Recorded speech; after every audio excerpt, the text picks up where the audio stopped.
வணக்கம். இன்றைக்கி நம்ம தக்காளி ஊறுகாய் எப்படி செய்கிறதுன்னு பார்க்கலாம். நான் இதில் 1.5 கிலோ தக்காளி எடுத்திருக்கேன். இந்த 1.5 கிலோ தக்காளியை க்ளீனாக வாஷ் பண்ணிவிட்டு, அதாவது ட்ரையாக இருக்கும் போது ஃபுல்லாக தொடச்சிட்டு அதுக்கப்புறம் நான் கட் பண்ணியிருக்கேன். இந்த கட் பண்ணியிருக்கிற பார்ட்டில் பார்த்தீங்கன்னா, அதாவது இப்போ பார்த்தீங்கன்னா தக்காளியோட காம்பு பகுதி பச்சை கலரில் இருக்குது பார்த்தீங்களா, அதை நான் ரிமூவ் பண்ணியிருக்கேன். எதுக்கு ரிமூவ் பண்ணியிருக்கேன் அப்படின்னா, நம்ம இதை ரிமூவ் பண்ணிவிட்டு போட்டோம்னா தக்காளி ஊறுகாய் கிட்டத்தட்ட 6 மாதம் வரைக்கும் உங்களுக்கு கெடாத இருக்கும். அதனால் நான் அந்த பார்ட்டை ரிமூவ் பண்ணியிருக்கேன். ரிமூவ் பண்ணி 1.5 கிலோ, அதாவது 1.5 kg தக்காளியை கட் பண்ணி வச்சுருக்கேன். இதை போகிறேன். இதில் தண்ணி எதுவும் நீங்கள் சேர்க்க வேண்டாம்.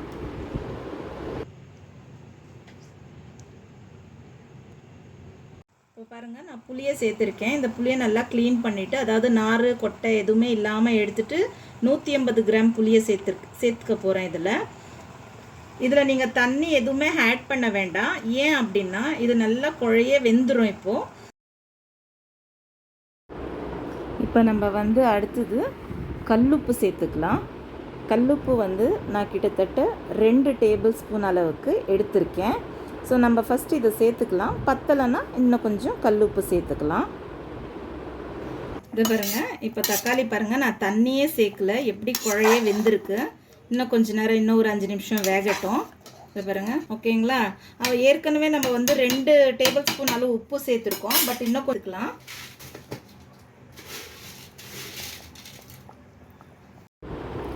இப்போ பார்த்தீங்கன்னா 3 டேபிள் ஸ்பூன் அளவுக்கு நான் மறுபடியும் உப்பை அதாவது கல் உப்பை சேர்த்துக்க போகிறேன்.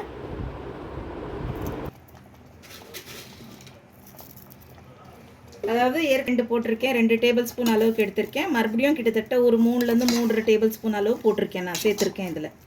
சரிங்களா. இப்போ மறுபடியும் நல்லா குழையட்டும், இன்னும் கொஞ்சம் நேரம் குழையட்டும். அப்படியே பாருங்க, இப்போ நல்லா குழைய வெந்துருச்சு பாருங்கள். ஸோ நம்ம இப்போ ஸ்டவ் ஆஃப் பண்ணிட்டு இது கொஞ்சம் ஆற விடலாம். ஃபுல்லாக ஆற விட்டுட்டு அடுத்தது என்ன பண்ணலான்னு சொல்கிறேன் நான். இப்போ நான் 1.5 கிலோ தக்காளி எடுத்துருக்கிறதுனால நான் 1.5 ஸ்பூன் கடுகு சேர்த்துக்கிறேன்.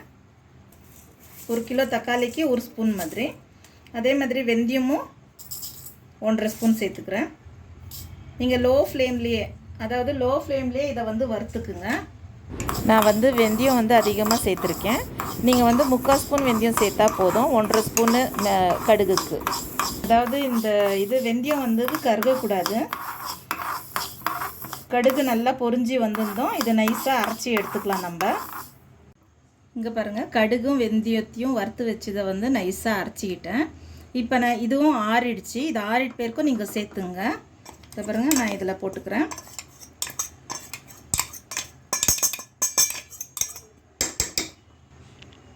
மஞ்சள் மஞ்சத்தூள் 1 டீஸ்பூன் அளவு சேர்த்துருக்கேன்.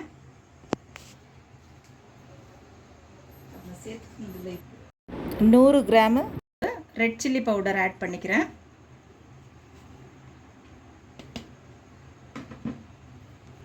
பூண்டு கிட்டத்தட்ட ஒரு 50 பல் இருக்குது. ஸோ இதையும் நான் இதுலேயே சேர்த்துக்க போகிறேன்.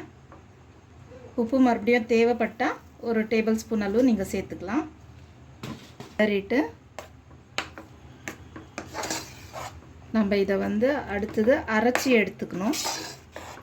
இது சூடு ஆறியும் செய்யுங்க. இதை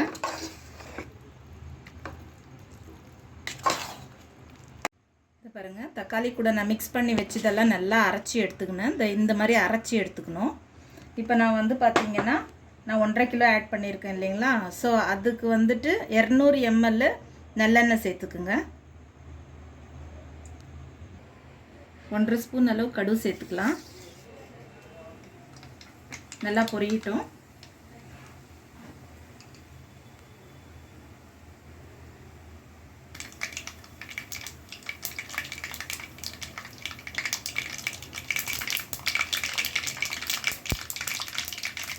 கடுகு பொரிஞ்சிருந்தோம். நம்ம ஸ்டவ்வை சிம்மில் வச்சுட்டு இதை பாருங்கள், கொஞ்சம் அரைச்சி வச்சுருக்கிற இந்த தக்காளி இதை இப்போ சேர்த்துக்கலாம் பொறுமையாக.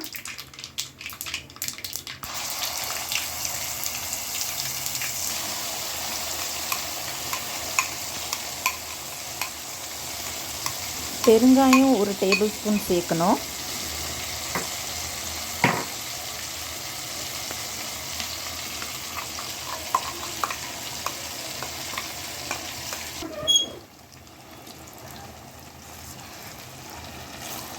நல்லா இப்படி பொறுமையாக கிளறிங்க.